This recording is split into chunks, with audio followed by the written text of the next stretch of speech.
ইসরাফিল আলাইহিস সালামের ব্যাপারে জিজ্ঞাসা করি, বলুন তো ওনার ডিউটি যেন কয়টা ফুৎকার দেওয়ার কথা? দিয়েছেন কয়টা? আরো জোরে বলেন কয়টা? আল্লাহ পাক এবার সর্বপ্রথম ইসরাফিলকে আগে জিন্দা করবেন। তার দেহের ভিতরে যখন জানটা ঢুকায়া দিবেন, আল্লাহ পাক বলবে, ইসরাফিল তোমার ডিউটির এখনো পর্যন্ত একটা অংশ বাকি আছে, এবার তুমি 3 নাম্বার ফুৎকারটা দিয়ে দাও। যেই মাত্র 3 নাম্বার ফুৎকারটার দেওয়া হবে, এবার আমি আপনাদেরকে একটু সূরা নাবার এই আয়াতের দিকে আমি ফিরে আনতে চাই। আল্লাহ পাক বলছেন যে ইয়াউমা ইউনফাখু ফিস সূরি ফাতাতুনা আফওয়াজা। যেই মাত্র ইসরাফিল আলাইহিস সালাম আল্লাহর আদেশ প্রাপ্ত হইবার পরে সিংহার ভিতরে 3 নাম্বার ফুৎকারটা লাগায়া দিবে, ফাতাতুনা আফওয়াজা। এবার প্রত্যেকেই যার যার কবর থেকে দলে দলে হাসরের ময়দানে উপস্থিত হবে। এটা হলো 5 নাম্বারের জগৎ। তখন যার যার কবর থেকে ফাতাতুনা আফওয়াজা, যার যার কবর থেকে দলে দলে বিভিন্ন দলে বিভক্ত হয়ে ওই দিন তারা 5 নাম্বার জগৎ তথা হাসরের ময়দানে তারা একত্রিত হবে। কথাগুলো আপনারা বুঝতেছেন? মনোযোগ আছে তো আপনাদের? যেই 3 নাম্বার ফুৎকারটা দেওয়া হবে, ফাতাতুনা আফওয়াজা, দলে দলে কবর থেকে এবার হাসরের ময়দানে 5 নাম্বার জগতে দাঁড়াবে। এই আয়াত নাজিল হইবার পর একজন সাহাবী আল্লাহ রাসূলকে জিজ্ঞাসা করলেন, ইয়া রাসূলুল্লাহ, আল্লাহ পাক যে বলেছেন যে ফাতাতুনা আফওয়াজা, দলে দলে বিভিন্ন দলে বিভক্ত হয়ে যে কবর থেকে হাসরের মাঠে 5 নাম্বার জগতে দাঁড়াবে বিচারের জন্য, ইয়া রাসূলুল্লাহ, দল মূলত কয়টা হবে? আল্লাহ রাসূল তখন বলছেন, এই প্রশ্নের অ্যানসার বড় কঠিন, হৃদয় বিদারক। তারপরে তুমি যখন জিজ্ঞাসা করেছো, জবাব তো আমাকে দিতেই হবে। কবর থেকে ফাতাতুনা আফওয়াজা, দলে দলে উঠবে, অর্থাৎ বিভিন্ন আকৃতি ধারণ করে মানুষ ওই দিন যার যার কবর থেকে উঠবে। সর্বমোট তারা 12 আকৃতিতে ওই দিন তারা কবর থেকে হাসরের মাঠে উঠবে। একটু জোরে বলেন না সুবহানাল্লাহ। কয় দলে? জোরে বলেন, কয় দলে? 12 দলে, অর্থাৎ 12 রকমের আকৃতি ধারণ হবে। তারা ওই দিন হাসরের মাঠে ওই অবস্থায় উঠবে। এই 12টা আকৃতি কি কি আমি সংক্ষিপ্ত আকারে একটু বলবো। তার মধ্যে আল্লাহ রাসূল বলছেন, 1 নাম্বার, কোন মানুষ ওই দিন কবর থেকে বানরের আকৃতি নিয়ে হাসরের ময়দানে উঠবে। নাউজুবিল্লাহ বলে। দুনিয়াতে চেহারা বড় সুন্দর ছিল, কিন্তু কবর থেকে তারা একদল লোক তারা বানরের আকৃতি নিয়ে ওই দিন হাসরের মাঠে উঠবে। আল্লাহ রাসূল বলছেন, বিশ্বাস হয় আপনাদের? 2 নাম্বার, আল্লাহ রাসূল বলছেন যে একদল লোক ওই দিন খিনজির তথা শুকুরের রূপ ধারণ করে চেহারাটা শুকুরের মতো হয়ে যাবে। এই অবস্থায় তারা হাসরের ময়দানে দাঁড়াবে। বিশ্বনবী বলেন, প্রথম নাম্বারে একদল লোক হাসরের ময়দানে কবর থেকে দাঁড়াবে, তাদের চেহারাটা হবে বানরের মতো। গুইনেন আপনারা 2 নাম্বার। বিশ্বনবী বলেন, 2 নাম্বারে একদল লোক হাসরের ময়দানে কবর থেকে উঠবে, তাদের চেহারাটা হবে খিনজির তথা শুকুরের মতো। 3 নাম্বার, আল্লাহ রাসূল বলেন, একদল লোক ওই দিন কবর থেকে উঠবে, তারা অন্ধ হয়ে উঠবে।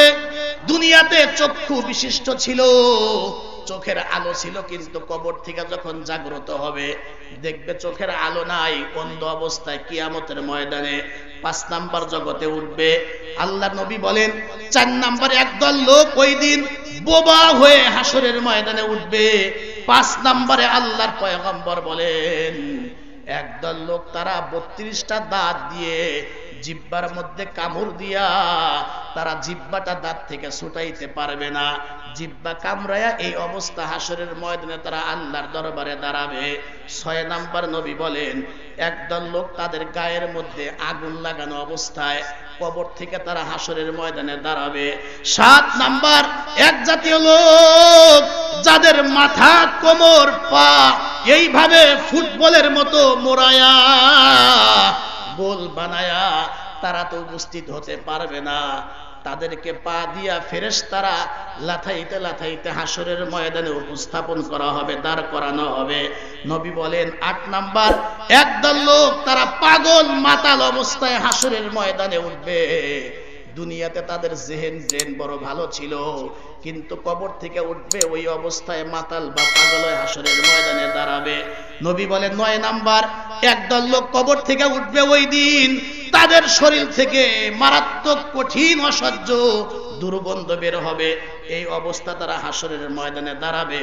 10 নাম্বার, আল্লাহর নবী বলেন একদল লোকের অবস্থা এমন হবে, তাদের জিহ্বাটা কুকুরের মতো 1, 1.5, 2, 3 হাত লম্বা হবে, নাভিস্থল পর্যন্ত কুকুরের মতো জিহ্বাটা বের হবে।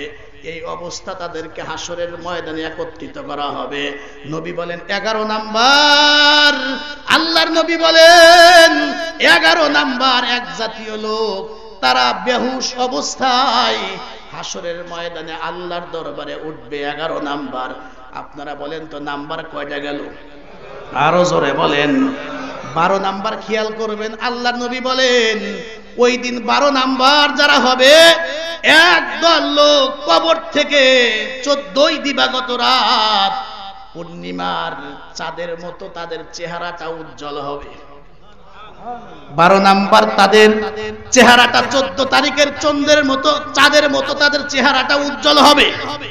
চেহারা থেকে লাইট মারতে থাকবে, ফোকাস মারতে থাকবে, হাসি মুখে কবর থেকে উঠে আল্লাহর দরবারে যখন দাঁড়াবে, আল্লাহ পাক 12 নাম্বার লোকদেরকে বলবে ওয়েলকাম, হ্যাঁ বান্দা আসো আসো, বিদ্যুতের গতিতে পুলসিরাত পার হও, যাও তোমরা বিনা হিসাবে আমার জান্নাতে ঢুকে যাও।